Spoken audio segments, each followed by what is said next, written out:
Vous avez peut-être déjà ressenti cela. Tout semble s'accélérer. Les informations s'accumulent.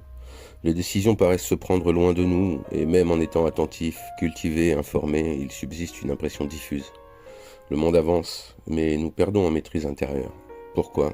Parce qu'un système que l'on ne comprend pas finit toujours par nous gouverner. Mais je ne parle pas seulement d'institutions, je parle d'architecture. Depuis des siècles, nous avons appris à penser le réel comme un ensemble d'objets matériels. Des choses séparées, des corps distincts, un monde solide. Cette vision a produit des avancées extraordinaires, elle a permis la science moderne, l'ingénierie, la technologie. Mais à l'échelle la plus fondamentale, cette lecture montre ses limites. La physique contemporaine nous indique quelque chose de troublant. Ce que nous appelons matière n'est pas une brique solide ultime, elle est excitation de champ, elle est interaction. Elle est relation stabilisée. Autrement dit, le réel ressemble moins à un stock d'objets qu'à une structure dynamique d'informations en interaction. Cela peut paraître abstrait, alors précisons. Quand nous parlons d'information, il ne s'agit pas d'Internet ou de données numériques, il s'agit d'organisation. Un atome n'est pas une petite bille, c'est une configuration stable d'interaction, une structure qui tient parce que certaines relations sont maintenues. Un organisme vivant n'est pas simplement un amas de molécules, c'est une architecture cohérente d'échange et de régulation. Même notre identité psychologique n'est pas un objet fixe, elle est une stabilisation de processus. À toutes les échelles, ce qui fait tenir le réel, ce n'est pas la matière brute, c'est la cohérence des relations. Et cette idée change profondément notre manière de penser la liberté. Car si nous vivons dans un monde structuré par des dynamiques relationnelles, alors nos actions ne sont jamais isolées. Elles modifient des équilibres et elles renforcent ou affaiblissent des configurations. Nous ne sommes pas extérieurs au système, nous en sommes des nœuds actifs. On pourrait objecter que tout cela reste une interprétation. C'est vrai. Il ne s'agit pas d'une preuve expérimentale au sens strict, il s'agit d'une lecture cohérente de données contemporaines. La science décrit de plus en plus des relations, des champs, des probabilités, et elle décrit de moins en moins des objets fixes et indépendants. Ce que je propose n'est donc pas une croyance, c'est une hypothèse structurante. Et si l'information était plus fondamentale que la matière ? Si tel est le cas, alors notre époque prend un relief particulier. Nous vivons une phase d'hyperdensification informationnelle. Jamais les flux n'ont été aussi rapides, jamais les interactions n'ont été aussi nombreuses, jamais les systèmes n'ont été aussi interconnectés. Regardons notre quotidien, l'actualité en continu, réseaux sociaux, opinions amplifiées, indignation instantanée, notifications permanentes. Chaque information capte une fraction de notre attention. Or, l'attention n'est pas neutre.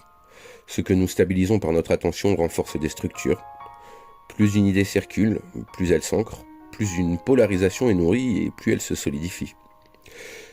Dans tout système complexe, lorsque la densité d'informations dépasse la capacité d'intégration, une tension apparaît. Le système se simplifie, il se centralise, il polarise.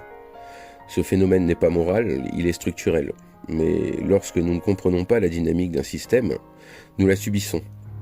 Nous réagissons plus que nous n'agissons, nous commentons les symptômes, mais nous ignorons l'architecture. Et sans compréhension de l'architecture, il ne peut y avoir de souveraineté réelle.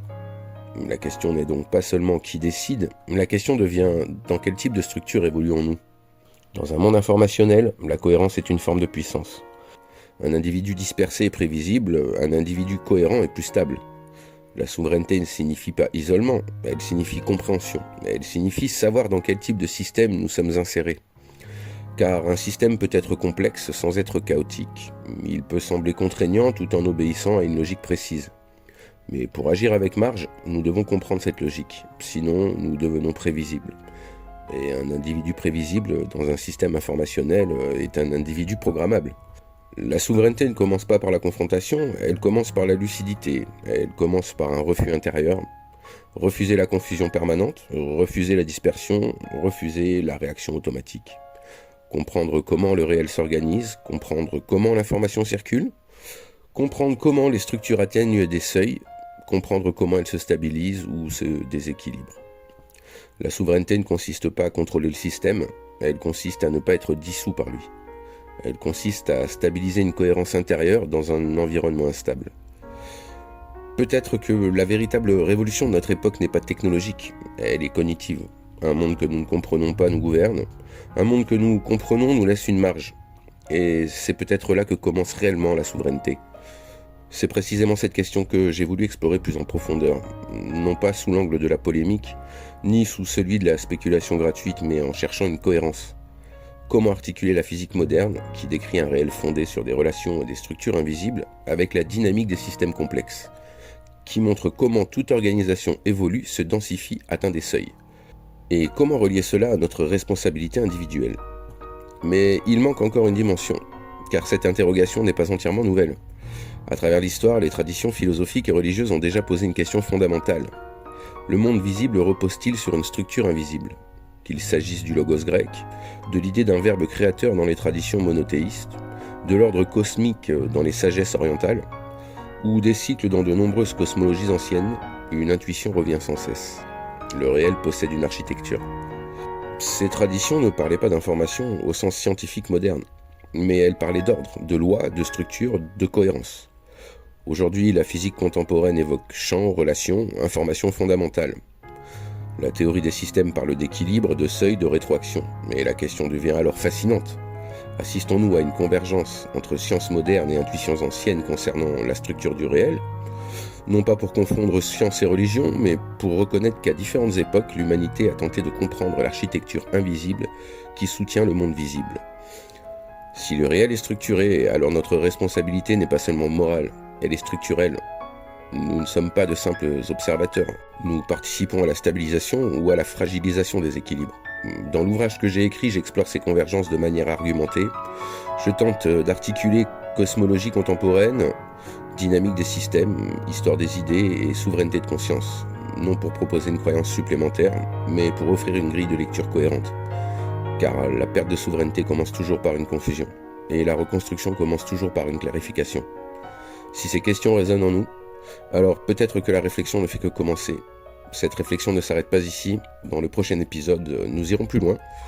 Si le réel est réellement structuré de manière informationnelle, alors cela change profondément notre compréhension de la matière, de la causalité, et même de ce que nous appelons réalité. Nous examinerons plus précisément ce que la physique contemporaine suggère lorsqu'elle parle de champ. Nous examinerons plus précisément ce que la physique contemporaine suggère lorsqu'elle parle de champ, de relations et d'informations fondamentales. Car avant de parler de souveraineté, il faut comprendre le terrain sur lequel nous évoluons.